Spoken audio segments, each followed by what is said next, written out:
সময়ের সাথে সাথে নাকি অনেক কিছুর পরিবর্তন ঘটে, কিন্তু আনহেল ডি মারিয়া এখনো আছেন সেই পুরনো রূপে। শৈশবের ক্লাবে ফিরে এসেই পায়ের জাদুতে মুগ্ধ করছেন সবাইকে। ড্রিবলিং, ফ্রিকিকে মুগ্ধতা ছড়িয়েছেন, দলকে জিতিয়েছেন শিরোপা। এবার জিতলেন এক বিশেষ অ্যাওয়ার্ড, যার কারণে ভক্তরা নতুন করে স্লোগান তুলছেন, তাকে আবারও চাই আর্জেন্টিনার জাতীয় দলে। বিশ্লেষকরাও মতামত, আমেরিকার মাটিতে লিওনেল স্কালোনির তুরুপের তাস হতে পারেন তিনি। আনহেল ডি মারিয়ার এমন পারফরমেন্স এবং তার প্রয়োজনীয়তা নিয়ে বিস্তারিত রিপোর্ট।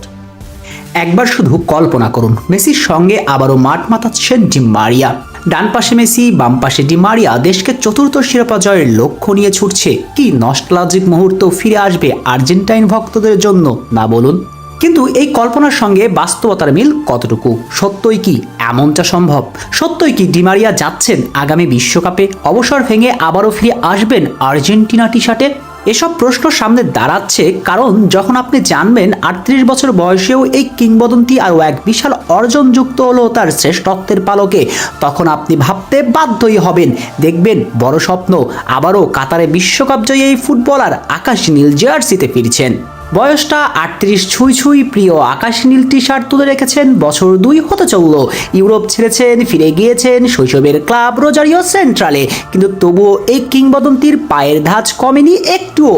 এখনও তার বাপা থেকে বের হয়ে আসে জাদু। কিছুদিন আগে প্রায় হাফ এরিয়ার কাছাকাছি থেকে দুর্দান্ত এক ফ্রিকিকে গোল করে প্রমাণ দিয়েছেন তিনি ফুরিয়ে যাননি। পায়ের ঝলকানিতে 38 বছর পর দলকে জিতিয়েছেন শিরোপা। তার এমন পারফরমেন্সের পর 2025 সালে আর্জেন্টিনার বছর সেরা ফুটবলার নির্বাচিত হয়েছেন। নিজ দেশের সকল ফুটবলারদের পেছন ফেলে এই সম্মানের অ্যাওয়ার্ড জিতেছেন।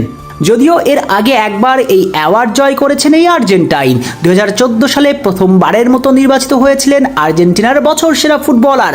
তখন তার বয়স ছিল 27।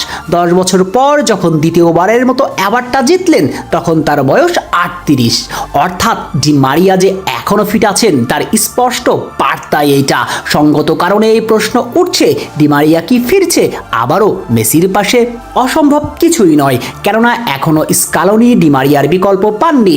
আর্জেন্টিনার লেফট উইংয়ে এখনো কোনো তরুণ নিজেদের মেলে ধরতে পারেননি সেভাবে। তাই ডি মারিয়া এখনো আর্জেন্টিনা দলে প্রাসঙ্গিক। তাই ডি মারিয়াকে ফেরানোটাই হবে বুদ্ধিমানের কাজ।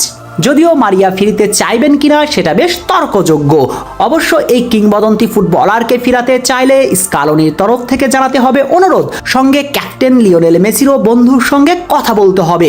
তাহলেই হয়তো নিজের সিদ্ধান্তে বরফ গলতে পারে মারিয়ার। আর সাবেক বেনফিকা তারকা ফিরলে নিঃসন্দেহে বড় স্বপ্ন হবে স্কাই হোয়াইট ভক্তদের জন্য, কেননা তার ঝুলিতে রয়েছে 4 বিশ্বকাপ খেলার অভিজ্ঞতা। আর এমন একজন অভিজ্ঞ ফুটবলার যে কোনো দলের জন্যই অনেক বেশি গুরুত্বপূর্ণ। সব মিলিয়ে ডি মারিয়া এখনো 3 বারের বিশ্ব চ্যাম্পিয়নদের জন্য খুবই গুরুত্বপূর্ণ। এখন দেখার অপেক্ষা মারিয়া ফিরে আসার সিদ্ধান্ত নেন কিনা।